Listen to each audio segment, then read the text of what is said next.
Unit 3 ह्याचे total 15 questions आहेत. तर फर्स्ट क्वेश्चन आहे, what is relational model. Relational model म्हणजे काय, तर टेबल जो आपण क्रिएट करतो त्याला रिलेशनल मॉडेल म्हणतो. टेबल म्हणजे काय की ज्याच्यामध्ये रोज आहेत आणि कॉलम्स आहेत. तर आता ह्याच्यामध्ये ह्या पेजमध्ये हे एवढे सगळ्या रोज आहेत आणि हे दोन मी पार्टिशन केलेले कॉलम्स आहेत. त्याला म्हणतात relational model. Okay, so relational model is a way to store and manage data in form of table. की to manage data in a form of table is called as relational model. Each table has row called as record. प्रत्येक टेबलला row आहे त्याला record म्हणतात. म्हणजे आपण रोज म्हणतोय का नाही इतके वेळ, त्याला रेकॉर्ड म्हणतात DBMSमध्ये. आणि जे कॉलम्स आहेत, आता 1 आणि 2 कॉलम, त्या कॉलम्सला ॲट्रिब्यूट्स म्हणतात. ओके, यूज्ड कशासाठी होतो तर SQL, ओरॅकल, SQL सर्व्हर या लँग्वेजेसमध्ये. प्रॉपर्टीज कुठल्या आहेत तर डेटा इन टेबल, की डेटा जेव्हा टेबलमध्ये असतो तेव्हा रोज आणि कॉलम्समध्ये. तर त्यांनी ते प्रॉपर्टीज विचारले आहेत, ॲडव्हान्टेजेस विचारले आहेत. असे 4 फक्त लिहायचे नाहीत. तर काय करायचं की ते असं लिहायचं डेटा इन द टेबल. मग आत्ता पण लिहिताना नोटबुकमध्ये असं लिहायचं डेटा इन द टेबल, पण पेपरला गेल्यावर तिथं डेटा इन द टेबल. मग डेटा इन द टेबलमध्ये काय येणार तर रोज आणि कॉलम्स येणार. मग data in the table contains rows and columns असं लिहायचं. Where the rows are called as records आणि columns are called as attributes. Okay, each row is unique. प्रत्येक रो युनिक असते. So each row is unique because they contain certain sort of data which is different forms. म्हणजे आता suppose स्टुडंटचा data आहे, त्याच्यामध्ये पहिल्या नंबरला सुभाषिता, दुसऱ्या नंबरला समृद्धी, असं 2-3 असे नावं लिहिलेली आहेत. तर मग प्रत्येक रोचा डेटा तर वेगळा आहे, प्रत्येक रोला एक वेगळ्या लोकाचं नाव आहे. सो युनिक नेम प्रेझेंट असतं, असं आपण एक्सप्लेन करायचं ओन वर्ड्समध्ये, म्हणून इथं शॉर्ट लिहिलेलं आहे. Each row is unique. Each table has unique name. नंतर ईच रो इज युनिक. आत्ता जे एक्झाम्पल सांगितलं का नाही नावांचं ते रोसाठी झालं. आणि ईच टेबल इज युनिक म्हणजे काय की प्रत्येक टेबल एक युनिक असतो. जसं की डेटाबेस आपण क्रिएट करतो, स्टुडंटचा डेटाबेस असू शकतो, कॉलेजचा डेटाबेस, हॉस्पिटलचा, असे वेगवेगळे टाईपचे डेटाबेस टेबल असू शकतात. नंतर रो युनिक असते. Order does not matter. Order काय आहे तुमची की 1 2 3 4 आहे का की 100 ते 110 आहे, ऑर्डर काय मॅटर करत नाही. Each column has unique name. प्रत्येक कॉलमचं एक वेगळं नाव असतं. जसं की student ID, role number, name, department, subject, असे वेगळे कॉलमला वेगळे नाव आहेत. ॲडव्हान्टेजेस काय आहे की simple to understand. Data independency. Data स्वतःवरती अवलंबून आहे, दुसऱ्यावर अवलंबून नाही आहे. आपल्याला जो डेटा पाहिजे तो आपण इन्सर्ट करू शकतो. Easy to query. प्रत्येक हे लक्षात ठेवताना असं लक्षात ठेवायचं की आपण SQLचा एक डेटाबेस क्रिएट केलेला आहे, आपण कोडिंग करताना जसं करायचं तसं, आणि त्याप्रमाणे आन्सर लिहायचं म्हणजे सोपं जातं. सिम्पल टू अंडरस्टँड, तो आपल्याला इझी कळतं किती रोज किती कॉलम आहेत. डेटा इंडिपेंडन्सी आहे.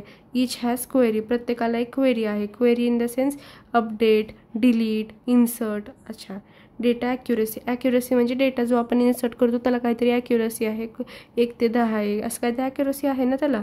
Security and access control. Security काय आहे ह्याची आणि ॲक्सेस कंट्रोल काय आहे की जो डेटा युजर एंटर करणार तोच डेटा तिथं सिक्युअर्ड राहणार, दुसरं कोण त्याच्यामध्ये हे करू शकत नाही. आता एका PCवरचा डेटा दुसऱ्या PCवर चालतो का नाही, तसंच. मग आता question number 2, explain basic concept. तर टेबल, टपल, ॲट्रिब्यूट, डोमेन हे विचारलेले आहेत. What is table. Table is a collection of rose and columns सांगितलं. आणि टेबलला रिलेशन पण म्हणतात, म्हणून इथे रिलेशनल मॉडेल विचारले. म्हणून table is also called as relation. Each table stores information about specific type of object. प्रत्येक टेबलमध्ये एक स्पेसिफिक टाईपच्या ऑब्जेक्टची इन्फॉर्मेशन स्टोअर केली जाते. टपल.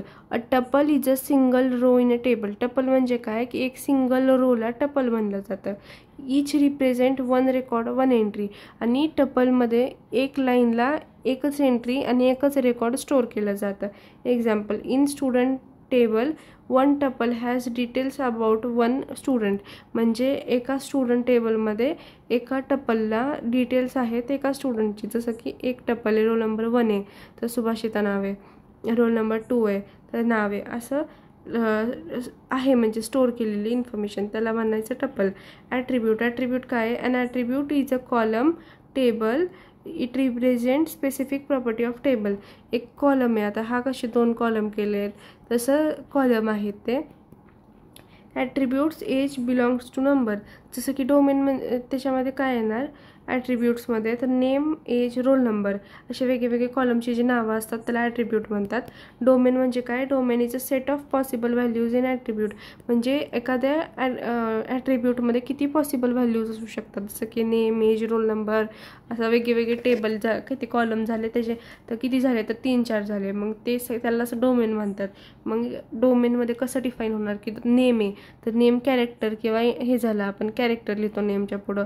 अजून नंबर नंबर असेल तर आपण इंट लिहितो, मग एज बिलॉंग्स टू नंबर असा एक्झाम्पल त्याचं लिहायचं. आता CODDचे 12 रूल आहेत हे, तर हे 12 रूल ॲज इट इज पाठ करायला लागणार. हे फक्त म्हणजे हेडिंग त्याचे ॲज इट इज लिहायला लागणार. बाकी क्वेश्चनमध्ये जर आलं की एक्सप्लेन एनी 5 ऑफ देम, कुठलेही 5 एक्सप्लेन करायला लागतील. त्याला तर 0 रूल काय म्हणतो, the foundation rule. Foundation rule काय म्हणतो की रोज आणि कॉलम्स दोन्ही डेटाबेसमध्ये क्रिएट झाले पाहिजेत. इन्फॉर्मेशन रूल म्हणजे काय की व्हॅलिड इन्फॉर्मेशन डेटाबेसमध्ये स्टोअर झाली पाहिजे, उठसूट कुठली पण इन्फॉर्मेशन नाही स्टोअर होणार.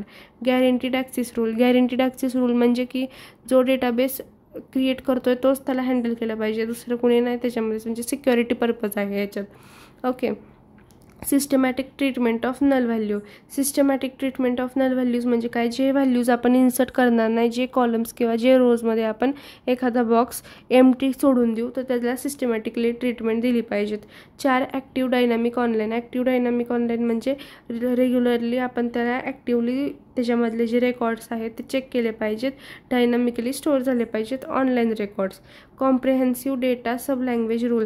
ह्याच्यामध्ये कॉम्प्रेहेन्सिव्ह इन जनरली पॅरेग्राफ लिहून टाईप केलेलं जात नाही, ह्याच्यामध्ये स्पेसिफिक किंवा एक छोटासा वर्ड एक एंट्री फक्त केली जाते. कळालं का, म्हणजे असं पॅरेग्राफमध्ये कसं हे एवढं लिहिलं आहे एवढं एका रोमध्ये लिहिलं जात नाही, तर एका रोमध्ये जनरली नाव, डिपार्टमेंट असो, नंबर असो असं काहीतरी लिहिलं जातं ना ते.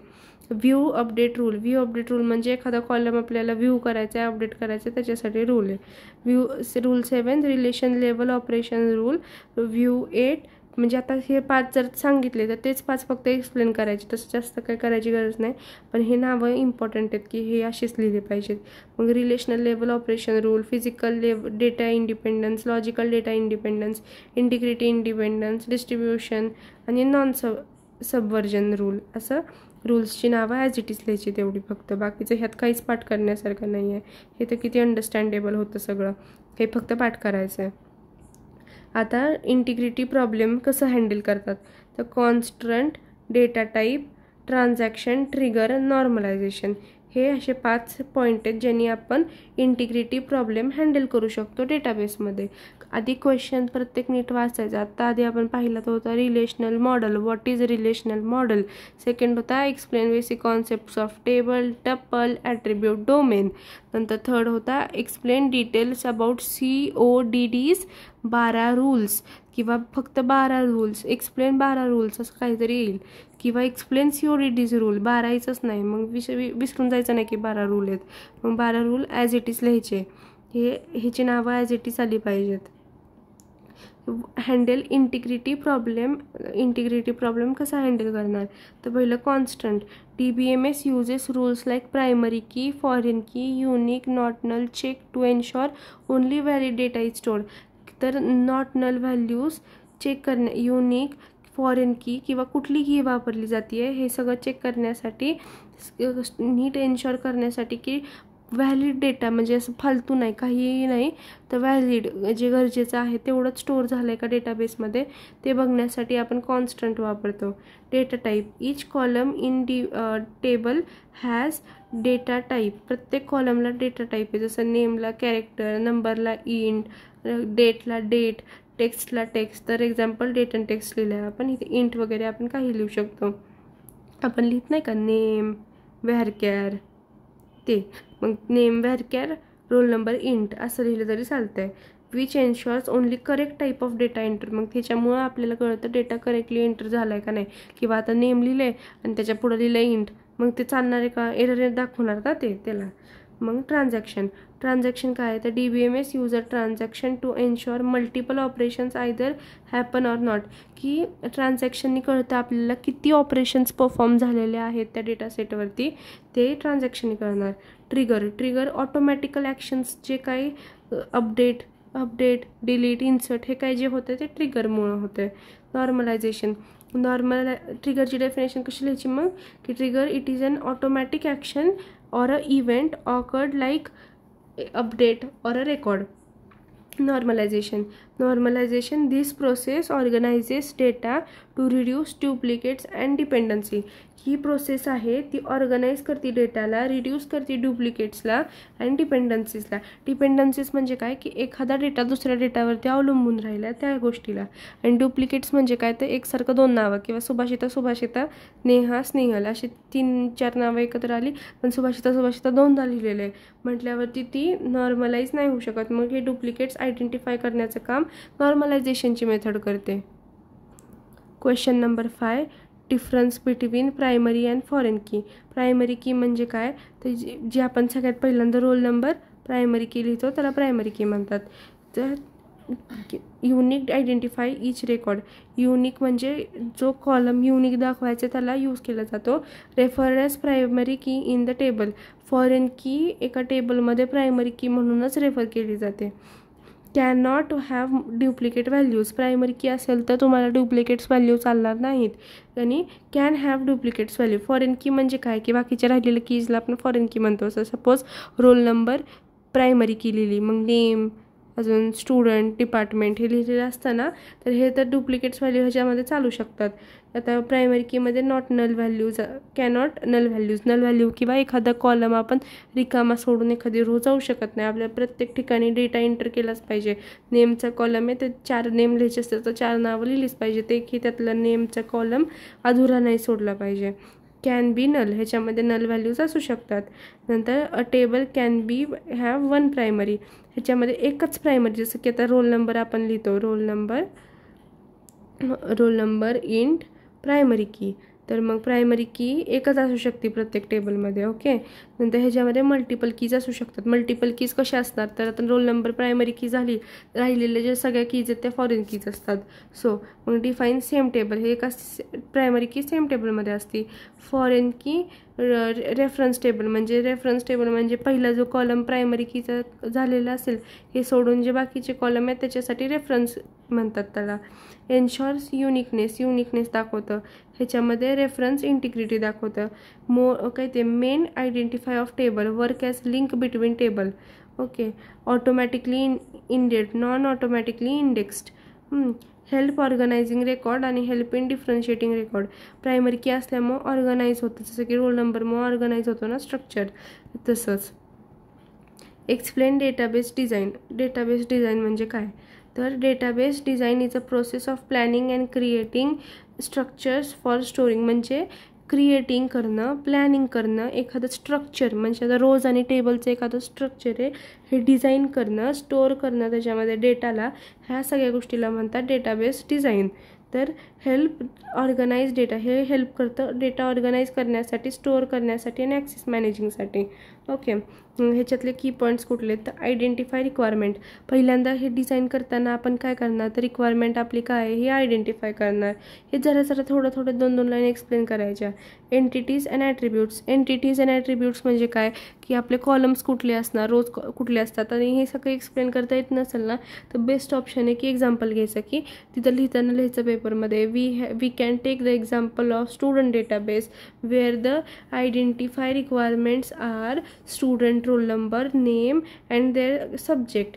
देन मग परत एंटिटीज ॲट्रिब्यूट हेडिंग लिहायचं त्याच्यात लिहायचं here the entities and attributes for the student database could be rows and columns which are लिहायचं मग columns could be name roll number आणि for the entities we can write the name has example लिहायचं नेहा स्नेहा प्रिया असलं सगळं लिहायचं त्याच्यामध्ये.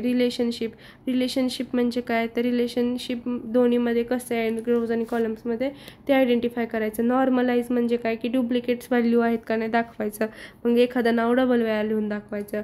Create table एक create करून दाखवायचं. असं हे जरा एक्सप्लेन करायचं मनाने. हे कीवर्ड्स असतात हे आत्ता नसतं ते पेपरला ऑन द स्पॉट जे येते ते लिहायचं त्याच्यात. What are features of good relation design. मग नाही लिहिलं ना, जरी ह्याच्यामधलं फक्त एवढं लिहिलं ना तरी 2 मार्क ह्याचे भेटतात आणि 1 मार्क, म्हणजे इनडायरेक्टली ह्या क्वेश्चनला 3 मार्क्स भेटतील. पण जर ह्याच्यात थोडंसं अजून एक्सप्लेनेशन वाढवलं तर ह्याला नक्कीच 5 मार्क भेटतील. What are features of good relational design. Good relational डिझाईनचे फीचर्स काय, तर गुड रिलेशनल डेटाबेस म्हणजेच ऑर्गनाईज किंवा वेल मॅनरमध्ये असलेला डेटाबेस. त्याच्यामध्ये रिपिटेशन नसणार, डेटा इंटिग्रल असणार, म्हणजे याच्यामध्ये इश्यू नाही, डुप्लिकेट्स नाही. प्रॉपर यूज ऑफ की प्रॉपरली ज्या यूज की म्हणजे आपण जे आत्ता फॉरेन की प्रायमरी की पाहिले ते नीट यूज केलं असणार. गुड रिलेशन, ह्या दोन्ही कॉलम्स आणि रोजमधलं रिलेशन गुड असणार. आता question number 8, identify normalization and form. Use organize properly, म्हणजे आपण नॉर्मलायझेशन यूज करतो कशासाठी, तर ऑर्गनाईज करण्यासाठी डेटाला प्रॉपरली. रिमूव्ह करतो डुप्लिकेट्स व्हॅल्यू आणि मेक शुअर करतो की आपल्या डेटामध्ये काहीच एरर राहिलेला नाही. आपण सगळं स्वच्छ करून डेटाला पुढं आणतो, त्याला म्हणतात नॉर्मलायझेशन. ओके, त्याच्यात टाईप्स आहेत 3. तर आता फर्स्ट आहे की 1NF, फर्स्ट नॉर्मल फॉर्म. तर each column has atomic single value. तर ह्याच्यामध्ये प्रत्येक कॉलमला एक ॲटॉमिक सिंगल व्हॅल्यू असते. No repeating groups or multiple values in one cell. एका सेलमध्ये रिपीटिंग व्हॅल्यूज किंवा मल्टिपल व्हॅल्यूज चालत नाहीत. ओके, तर ह्याचं एक्झाम्पल कसं आहे, तर पहिल्यांदा आपण एक डेटाबेस घेऊ. सपोज आपण स्टुडंट नेम आणि सब्जेक्ट हा एक डेटाबेस घेतला. आत्ता इथं आपल्याला जागा कमी पाहिजे किंवा आपल्याला पेजेस वाढवायचे नाहीत म्हणून मी एकच एंट्री घेतली आहे. पेपरमध्ये 4 ते 5 एंट्रीज आपण घेऊ शकतो. 1 राहुल मॅथ्स आणि सायन्स. तर मग हा 1NF डेटाबेस कसा लिहिणार आपण, तर 1 राहुल मॅथ्स, 1 राहुल सायन्स. हा ऑर्गनाईज झाला, ऑर्गनाईज मॅनर ऑफ डेटाबेस झाला. गिचमिट काळ्यामध्ये लिहायचं नाही, ह्याला म्हणतात 1NF. ओके, आता सेकंड आहे 2NF. तर 2NF आपण कसं लिहितो, तर इफ ऑलरेडी, म्हणजे हा जो डेटाबेस आहे तो 1NF जर लाय करत असेल किंवा 1NF प्रेझेंट असेल, म्हणजे हा जो डेटाबेस आता कसा आपण क्रिएट केला आहे स्ट्रक्चर्ड फॉर्मॅटमध्ये 1 राहुल मॅथ. आपण म्हणू शकतो की राहुल रिपीट झाले आहेत, नाही तसं नाही आहे. ह्याच्यामध्ये जर आपलं मेन कॉलम कुठला आहे, तर हे जे सब्जेक्ट्स आहेत जे डबल लिहिले होते, डुप्लिकेट्स होते, ह्याच्यामध्ये डुप्लिकेट्स आपल्या आधीच्या टेबलमध्ये जो डेटाबेस आपण पहिला क्रिएट केला आहे त्यात डुप्लिकेट्स प्रेझेंट आहेत. ह्याला आपण नॉर्मलाइज केले की बाबा आता आपल्याला बघून लगेचच कळते की राहुल आहे, ह्याचं मॅथ्स आहे, राहुल आहे ह्याचं सायन्स आहे. आधी राहुलचं मॅथ्स सायन्स आहे असं आयडेंटिफाय होत होतं. आता पर्टिक्युलर की बाबा एका टायमिंगला एकच आहे असं होतं. तर आता सेकंड नॉर्मल फॉर्ममध्ये इफ ऑलरेडी इन 1NF, की ह्याचा डेटाबेस ऑलरेडी 1NF प्रेझेंट पाहिजे. आता हा डेटाबेस आहे ह्याच्यावरती. इफ नो पार्शली डिपेंडन्सी, ह्याच्यामध्ये पार्शली डिपेंडन्सी नसली पाहिजे, म्हणजे एका डेटा दुसऱ्या डेटावर अवलंबून नाही राहिला पाहिजे. जनरली आता हा डेटा राहुलचा मॅथ्सवर अवलंबून राहतो आहे, हा डेटा राहुलचं सायन्सवर अवलंबून राहतो आहे. तर हे आपल्याला 2NF काढून टाकायचं आहे. मग ते कसं काढणार, तर ह्याचे एका टेबलचे 2 टेबल बनवायचे. तर हा सेमच डेटाबेस आहे, ह्याच्यासाठी आपण कसं बनवलं ते बघू. तर स्टुडंट टेबलमध्ये पहिल्यांदा स्टुडंट ID आणि नेम येणार आणि कोर्स टेबल. मग आता आपण दुसरा टेबल पण अजून 2 म्हटलं ना क्रिएट करायचे टेबल, त्याच्यामध्ये कोर्स ID आणि कोर्स नेम येणार. मग कोर्स ID आणि नेम काय झालं, 1 राहुल हा झाला आपला एक टेबल. आता कोर्स टेबलमध्ये झालं 101, कोर्स ID काही घेऊ शकतो मॅथ्स. तर आता आपल्याला बघून लगेच कळते की एक राहुल आहे, त्याची स्टुडंट ID आहे, ही कोर्स ID आहे आणि मॅथ्स त्याचं सब्जेक्ट आहे. ओके, आता 3NF म्हणजे काय, की जो टेबल डेटा ऑलरेडी 2NF लाय करतो तोच 3NF लाय करणार. Okay, it does not have no transitive dependency. ह्याच्यामध्ये काहीच ट्रान्झिटिव्ह डिपेंडन्सी नसते. तर ती कशी बघू आपण. तर आता आपला डेटाबेस होता स्टुडंट. आता हा आपला नवीन डेटाबेस घेतला की स्टुडंट ID, नेम आणि डिपार्टमेंट. मग डिपार्टमेंटचा आणि स्टुडंटचा काय संबंध आहे का आत्ता डिपार्टमेंट IDचा, नाही. डिपार्टमेंट ID कशासाठी असते, तर कॉलेजसाठी असते. आपल्या स्टुडंटसाठी स्टुडंटच्या नेम पुढं नाही लिहिली पाहिजे ती.